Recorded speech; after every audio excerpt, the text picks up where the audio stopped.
And it's the Tiltcast video number 2, pretty much, with Resident Evil Operation Raccoon City. Isn't that right, Justin? Yep. Yep, that's Justin. And this is Trent from the Tiltcast. And, of course, as you can see, we're going to go ahead and jump through some RE Raccoon City. We're going to basically try and keep all spoilers aside and just show some actual gameplay mechanics for the campaign, which can be up to 4-player co-op or single-player. We're seeing a one of the Tyrant variants beating the crap out of some Umbrella guys here as we jump into the actual game. Now, this is going to be from your perspective, Justin. Yeah, I was playing Recon. Yeah. Which, that's one of the abilities that I have right there, is seeing people in the dark. Nice. Thermal vision. Handy. Yeah. Just waiting for the classy word. Anyway, so yeah, thermal vision, which you can turn on and off very nicely. And as you can see in here, we're actually inside of a Umbrella research facility, which is pretty much where the game does start.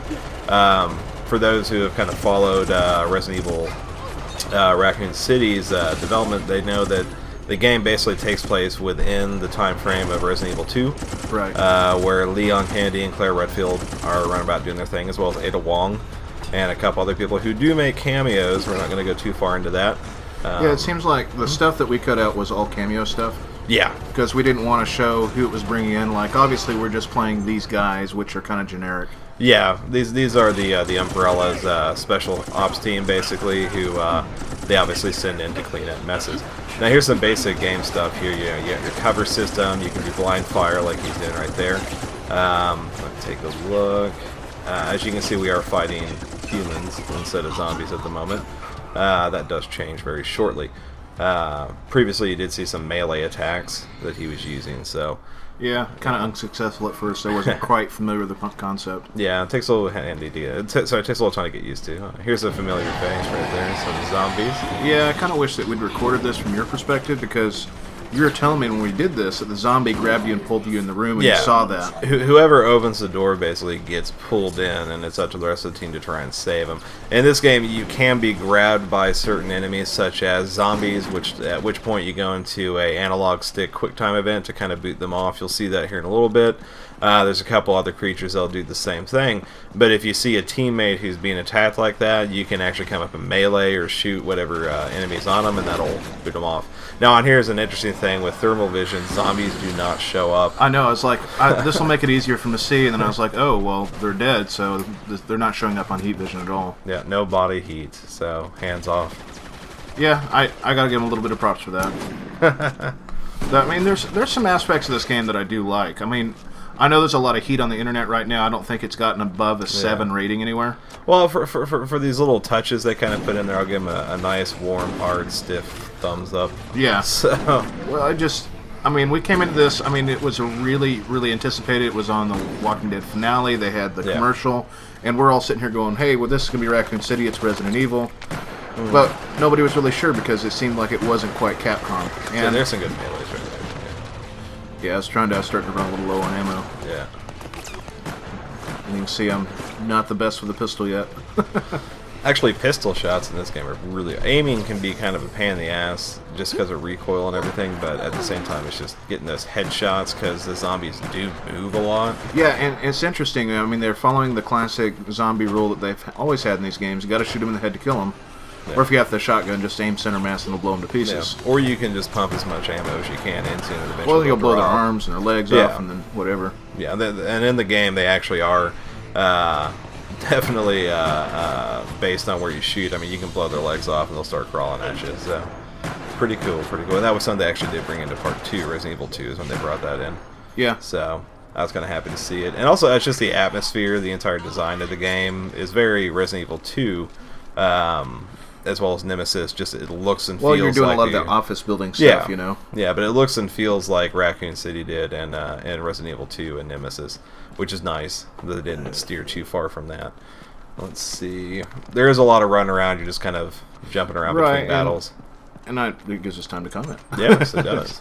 So, but I mean, I think a lot of what the internet's been saying about this game has just been, you know, it's not a true Resident Evil game, and yes and no. I mean, that's my thoughts. I mean, yes, it's taking place in the setting. They don't go too heavy into the story elements, I don't think. They do. I've already beaten it, and as you go further on, you start Explaining a little bit more from Umbrella side. From Umbrella side, yeah, largely because you are playing. The default is to play as Umbrella's team, and you do kind of have choices you can make that are pro Umbrella or anti Umbrella. So fair enough. Yeah. How long did it take you to end up actually beating this? For the single player campaign, like 4 hours, maybe 4.5 hours. Wow, that's it's not very long. But it has a lot of replay. I will give it that. It is kind of entertaining once you get in there and you start running into the harder. I think it would be a lot more fun multiplayer. And I think, like, when I started playing it originally, I was just like, man, I'm getting hung up on a stupid boss fight, and this is kind of ridiculous. Yeah. And I got pretty upset with it pretty quick. And then playing it with you, having somebody that kind of saved my ass when I got in a pinch. Yeah. And you were also leveled higher than me, so you had better weapons. Kind of helped a little bit. Yeah, I think I'm like a level 40 now, and that was just from going through the campaign once. So it's one of those things where you do level fast. As you reach about that point, it takes a little bit longer to level, obviously. So you start playing the higher level difficulties, like professional, you know, so you can get more experience. But you also have more stringent requirements to get an S ranking, such as how many times you can die. Yeah, because we were just playing on normal, and honestly, first time go through, normal's probably good because you level up, and that makes the higher level difficulties easier to tackle. And it's something like with Left 4 Dead, you know, another co-op zombie game, basically, that has a lot of really good things going for it. The one thing that I wish Left 4 Dead did that this does is the whole level up system and unlock system, you know? Yeah, yeah. And that part is pretty cool. Yeah. Well, speaking of that, basically what it is take Brink, how you have your character abilities, such as I was playing, I think it was Lupo, which is a female assault character. Did she have incendiary rounds or?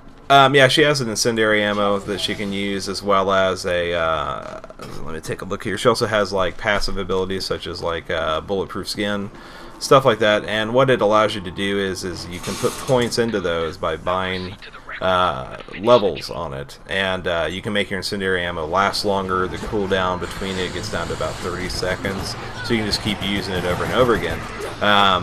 There's other abilities that she has, as well as everybody has their own abilities, and you just put credits into that and level them up. It doesn't take too long to actually reach max level on them, unfortunately. But then you have your entire weapons gallery, which these are pretty cool weapons, and it's not always going to be you can't access a weapon until you've unlocked it. Speaking of that, right now I'm using the light machine gun, and I am just tearing ass for these guys. Yeah, you should see the heavy machine gun. Oh yeah, but the light machine gun, like for an early weapon game, I mean, I was level 5 at this point, and I picked up a light machine gun, and I'm just annihilating everything that gets in my way. Yeah, and that's kind of how it goes, is that you'll find crates laying around inside levels. You can blow the locks off of them, and you'll find weapons that you don't have access to yet. Now, getting that weapon in-game doesn't unlock it for you. It just lets you use it during that level. It'll actually go ahead and remove itself from your possession once you've finished your map and gone on to the next one. Let's take a look here. Yeah, right now we're actually doing Assault, where we've got human enemies as well as zombies kind of screwing with us. Me and you were just chucking grenades at those bastards. Yeah, I was throwing out some flash, and he threw out a incendiary. Not incendiary, just something as a frag. Yeah, it's a frag grenade. And you do get different kinds of, as you can see on the wheel down there on the left corner, that's basically your D-pad acts as your inventory. To the left you have your healing spray. You can only carry one of those at a time. Below that you have your basically anti-infection spray. Yeah, anti-infection spray, because you can become infected, at which point your health bar will turn a different color and start to go down. If your teammates don't heal you, or you don't heal yourself by the time it reaches 0, or if they don't put a bullet in your head, you turn into a zombie and just start randomly attacking your teammates, which is kind of cool. Unfortunately, you don't have control over it. You can't actually just go ahead and start whipping the shit out of one of your best friends. Which would be kind of funny. Yeah, yeah, it would be. What you saw there just a second ago as well, bleed damage. Yeah. I think if a zombie scratches you or whatever, you start bleeding out, and the zombies start going after you. Yeah, actually, you can get it from gunfire as well. And what it can do is there's Crimson Head zombies as well as regular zombies, just like in the other Resident Evil games. For those of you who remember the remakes they put out, the Crimson Heads were the ones that would just go into a blood rage and run. And they do have those in this, and the second that you start to bleed out, you're basically a magnet for zombies. Now here's him picking me up. I got knocked down, and basically you just lay on the ground. You know? Yeah, you don't. It doesn't seem like you die until everybody dies. Yeah, that is pretty much how it does. Or you get infected and you get taken out. Yeah. And that can kind of suck. But oh, here's that bitch part. Yeah, this is actually a room you run into fairly early. That's just, and those are lickers, by the way, for those of you who are wondering. There's probably about 100 of them. Yeah, he's not joking because they just keep respawning. Yeah. And we didn't know this going in. We thought that we were just going to be able to get through this and like kill everything, and we were pretty unsuccessful first couple of tries. Yeah, kind of sucked. So, and the whole point of this room is you're just supposed to hold out while moving through, grabbing certain things to basically open up doorway to point B. And I kind of this was one of my bitches of the game. At this point, I was controller throwing mad, just because of the amount of times that I was getting licked, and also that whole drop mechanic doesn't seem to work all the time. Yeah, you have to hit it sometimes like 2 or 3 times in order to get it to work. Yeah, and that got really annoying. And see right here, look, I'm just gonna like wallow through these lickers here and just get grabbed probably 2 or 3 times just in a few seconds. Yeah. I think actually it's when you get over here that it really starts to get bad. Because I'm over here trying to... Yeah, I was trying to help you fend them off, and yeah, I got grabbed. Yeah. Me and you were both saying lots of things that we can't even say on here. We were pretty fucking pissed. But, yeah, look at all that shit. It's so fucking annoying. Yeah. I think, I was talking to a buddy of mine. He was telling me, yeah, I got incendiary ammo right here. Instead of the incendiary ammo, I was tearing through the liquors, and I didn't have as much trouble because he said he didn't have that going through this. Yeah. So maybe I'll try Lupo next time if you're not playing, or try to make my way through here. Again, there I died. Yeah, and whenever you do die, basically it'll auto checkpoint you right back to the start. It usually doesn't set you back too far. Watch me get grabbed in the same spot. Yeah. No, I didn't. And later on in the game, there's a couple of checkpoints that really piss you off, how far it puts you back. Let's see. I thought that bastard was dead. I pumped a lot of rounds into these guys, too. Yeah, despite all the trouble that we had with it, I actually enjoyed it. It was fun, challenging, and it's one of those. It's kind of reminiscent of the old Resident Evil games where it doesn't really tell you the straight up objective. It tells you some things, but then it just says, hey, go do this. And just like with old RE games, when you're playing the campaign, there's find the blue key card to use on this door. So you have to run off. I like those touches because we were finding hidden areas or secured areas that you would normally get in something like this. Yeah, and there's a lot of areas in the game where, especially when you're in City Hall like this place, where there's doors along the sides of corridors that you can open and go into offices and look around, and you'll find data disks that you can collect, which will open up image gallery stuff, which is kind of nice. They kind of got rid of the whole bottle cap collection. Now here's that point B where we finally got out, and of course the first thing we run into is a room full of fucking zombies. So, yeah, just about lost it right there. Yeah, see, that was me. I can't melee them to get them off you, and then as you're running, you get boom, clothesline by a zombie. You'd have think my guy would have just ducked and got under that, but nope. Now, when you do get knocked down, the cool thing is they did bring in spectator mode, so you can kind of swap around. He's watching my screen now as I'm coming back to try and pick him up off the ground. There he goes. And you come back with half health, which is fine because there's a lot of points in this game where you're sitting at half health anyway. Yeah. I didn't sit at full health through most of this. Yeah. And here he's chasing down a fat boy. There you go. I didn't have that many rounds at that point. Yeah, you got like 14 left or something like that. It's like, well, you know what? I'm just gonna keep shooting zombies. I'm gonna run out. I'll run out. And these things are infinite spawn as well. I mean, these zombies do not go away. I cleared the room out one time when I was playing it, and I was the only one still standing. The rest of you didn't realize that. Neither did I. That there were some infinite spawn rooms, and that kind of is bullshit. But I can understand what they're trying to do is trying to overwhelm you till you get to an objective. Don't try to kill everything. Yeah, just try to get through an area. So I mean, in that respect, yeah, that's kind of cool. Yeah. I don't know if you captured it, but in one of these rooms, I was watching as zombies were crawling out of the floor.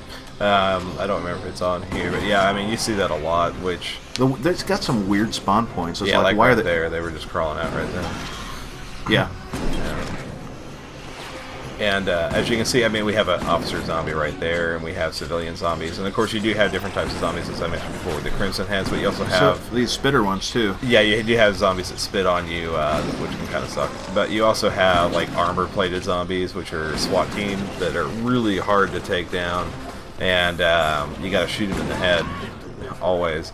That's kind of the reason that I was defaulting with a shotty, because as you can see right there, I pumped 3 rounds into his chest, and he didn't die until I blew his head off. Yeah. Which, again, that's true to the whole zombie lore thing, which I'm cool with. But nice grenade throw. Yeah, I know. I just hit the wrong button.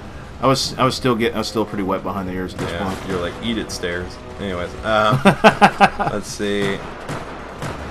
Yeah, see, I'm all the way over there, and you're shooting towards me. I thought I was clearing out the room. There we go. Maybe I'll think about it. I'll get over there eventually. Yeah, but let me take a look here. Where we? Yeah, and this is actually still pretty early on. This is maybe like the second map or so. And, it's like the first map you start running into zombies, isn't it?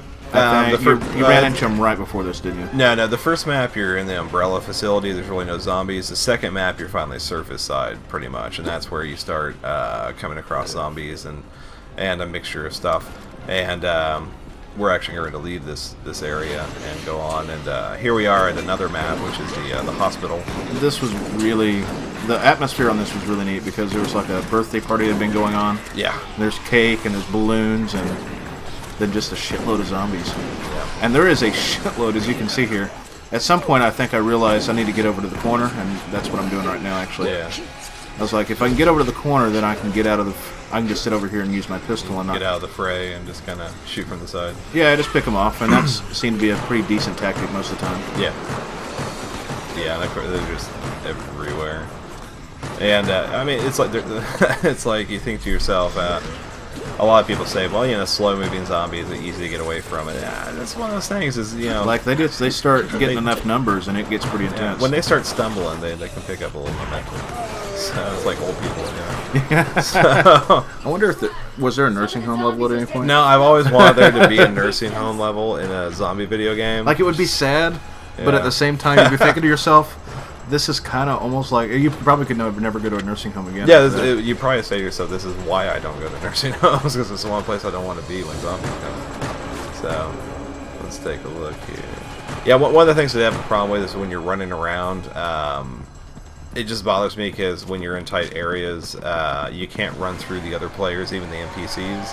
Oh, there's something new. Yeah, there's my grenade launcher. Yeah, I found that earlier on in that level. Well, yeah, with that keycard. Yeah, but it's one of those things where it's just you stack up and you get blocked up against each other because NPCs. I'm not gonna say the NPCs are wonderful.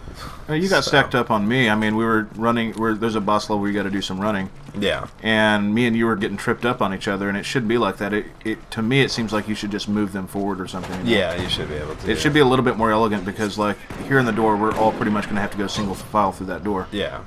And that's kind of annoying. I'm fine with going single file through the door. I just thought when you're running down hallways, it can be a big pain in the ass. It's nice with as chaotic as it is that there's no friendly fire. Yeah.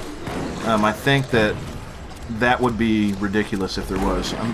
Did we test out friendly fire when we had grenades? I know that if you... I know I can hurt myself with a grenade, and I know I can actually get comments from NPCs. Yeah. If I hit them with a grenade or shoot them, they'll make comments here and there. As for if it actually does any damage, I'm not sure. I know that when they turn infected, even if they're not dead yet or a zombie yet, you can sit there and shoot them in the head over and over again and drop them. So I haven't really tested the friendly fire mechanic too much, but I know that you can shoot them every once in a while. One thing that you may be seeing here that you haven't noticed, or we haven't talked about yet, is there are some zombies in here that I'm right there. Yeah, the one with the red light. Yeah, if you see them with the red light, they're carrying some explosives on their back, and yeah. If you can shoot them, they kill quite a bit of them. Yeah, and it's one of those things where it just take a little bit of practice to kind of get your aim down. As you go through, you start to realize there is kind of almost an auto-aim feature in the game. Yeah, it kind of snaps to whatever you're sort of aiming at. Yeah, which is kind of handy with how chaotic stuff can be. So if you're fast enough with the trigger, you can go ahead and zoom in and shoot and get a nice one-shot down. Now, there's somebody doing their cloak that was... that was the guy with the knives. Yeah, the reconnaissance guy. He can cloak himself and turn invisible, which is handy against human players. You can sneak around and do stuff. Pretty handy. He also does some really badass assassinations with his knives and everything. Yeah, I didn't necessarily want to get that close, so I picked Recon, and I thought that maybe with Recon I'd be using the assault rifle more, and then I found out I really like shotguns still. Yeah.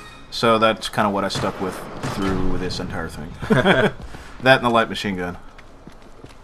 See, I unlocked the heavy machine gun, and that thing has a lot of weight to it. When you actually fire, it just like, yeah, it's a really nice. That's a real good chunk to it, huh? Yeah, it's a really nice weapon, and you can just tear through zombies with it. That'd be what I unlock next, but yeah, I think it holds like 500 some odd rounds, so it's pretty handy. Can you switch to your pistol quickly with it, or? Yeah, it's not too bad. Of course, with the assault chick that I was using, she has a reload option that'll increase her reload speed. Oh, so this probably comes in real handy with that. Yeah, it does come in handy with that.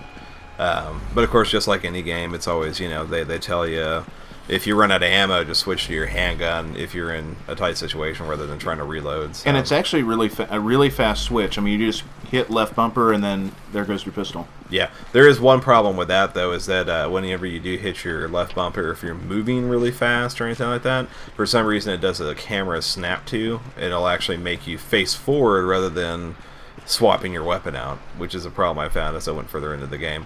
They need to fix that. Let's see here. I think I'm about to hit my sonar ability. See, I hit my sonar there? Yeah. And that's actually showing enemies on the map within a certain range, and they got liquored again. Yeah, you didn't see him. No, I did not. I wore him. Yeah. And they're just coming out of the ceiling now.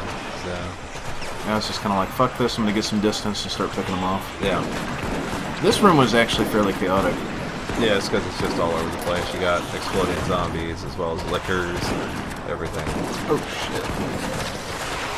I think at some point we're just going to have to record us playing some of these things, because some of these games, because the reactions and some of the stuff is pretty hilarious. But yeah. See, I just got knocked out from that blast. So. Yeah, I mean, that was from the zombie. Yeah, I know. So, but if there's a friendly fire, then that's probably shown. That Did you just see him with a grenade launcher? Yeah. That's pretty effective. Oh, yeah. Yeah, I'm really... The lickers, I was always a fan of the design, but they were always kind of bullshit in every game. Yeah, they got kind of annoying in stuff like Resident Evil 2, and they just kind of grab you out of nowhere. I will say, I mean, just with this, I mean, it's not a scary game by any means. There's some decent atmosphere. Yeah. But it doesn't have a lot of that eerie, creepy feel that Resident Evil always did. I think when playing this, if you look at it from a different perspective and say, hey, this is a third-person shooter with zombies and people and abilities and things like that, that it's not a horrible game, but it's not like...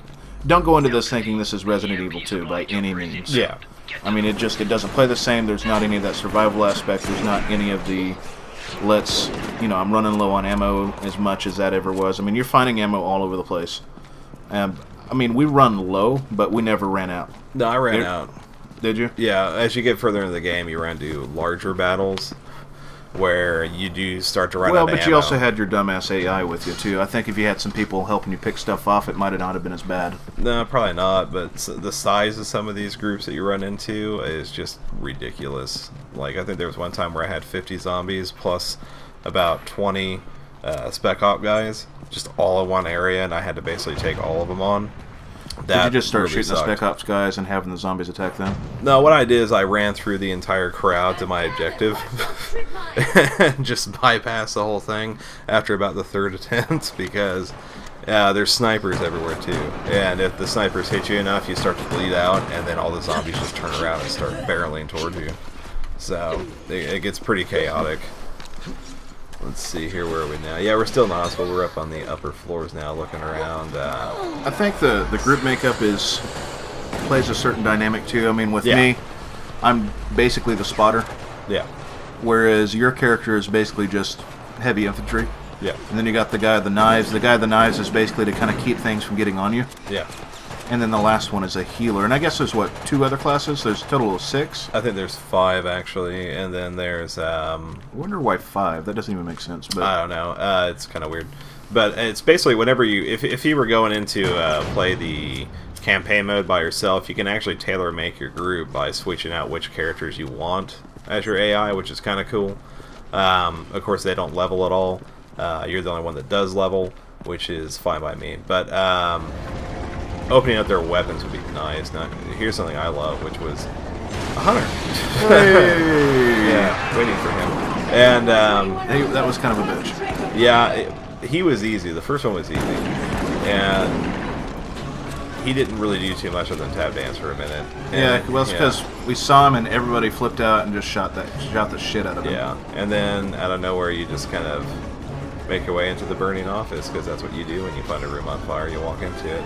I thought it was funny. She was like, "Let's head out through the morgue." Yeah. During a zombie apocalypse, that's the last place that I'm going to go. It's a morgue. Yeah, no shit. Let's see here. We're about to run into another guy. I think so. Yeah, there we go. Yep.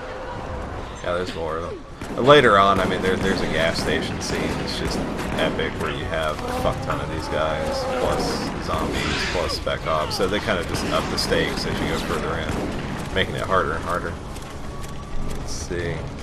Plus, the enemies do seem to get a little bit harder as you go in. Yeah, I'm a fan of just killing the regular old zombies. You can do without hunters. I don't mind them. They were always a pain in the ass in the other games. I think playing co-op, it's not as bad for sure. Yeah. You can kind of spread the hate as you will. Now we're finally getting back outside. Yeah, now we're in the loading dock area. It seems like there would be more fire from the looks of the inside of that place. Yeah, no, it's just kind of smoldering. Yeah. And of course, this is the streets of Raccoon City, which, you know, as you're running around the streets, one thing I noticed as I was going around is just how much it reminded me of Resident Evil 2. Just, you know, the style that was there, the lighting, all that stuff. That's got that nice blue tone to everything. And it just looks exactly like Resident Evil 2, just, you know... Up-resed, obviously. Yeah, newer graphics, you know, better graphics. That's one thing I will say. I mean, the graphics aren't horrible. I think this is just a really bad release time for this. In retrospect, I mean, we've got Mass Effect that just came out. Yeah. And Mass Effect was such an epic game, even for the shortcomings with the ending. Yeah. I think that with this coming out right after that and how good that game looks, yeah, this just doesn't hold a candle to it. And it's not that it's horrible looking, it's just it's a regular Xbox looking game. Oh, well, straight up, I mean, this is a multiplayer game with a single player attachment. It's basically like Left 4 Dead. Left 4 Dead was a multiplayer game that had a single player option on it, but how many people actually just sit there and play it single player? I never play Left 4 Dead single player. I do every once in a while when I get new maps, like community maps, just to try them out, but that's on PC. And but on Xbox, it's straight up, I'll play it, you know, multiplayer constantly. Yeah, here we got some of the zombies versus people. Yeah, and you can kind of just, you know, jump into their little soiree and start fucking everybody up. Yeah, I kind of figured grenades would be a fun thing to do with that big group there. Yeah, well, with the grenades, as we were talking about with the wheel down there, if you press right, you've got your different, you know, you've got 3 different grenade types, which you can carry 3 of each. You find items such as the anti-infection spray, first aid spray, and grenades just kind of laying around through the levels. You pick them up as you go along. You don't really load out with any particular kind. If I remember, actually, when you first load out on any mission, you don't have anything. You have I think you have 2 frag grenades. Maybe 2 frag grenades, but you don't have any first aid spray or anti-infection spray.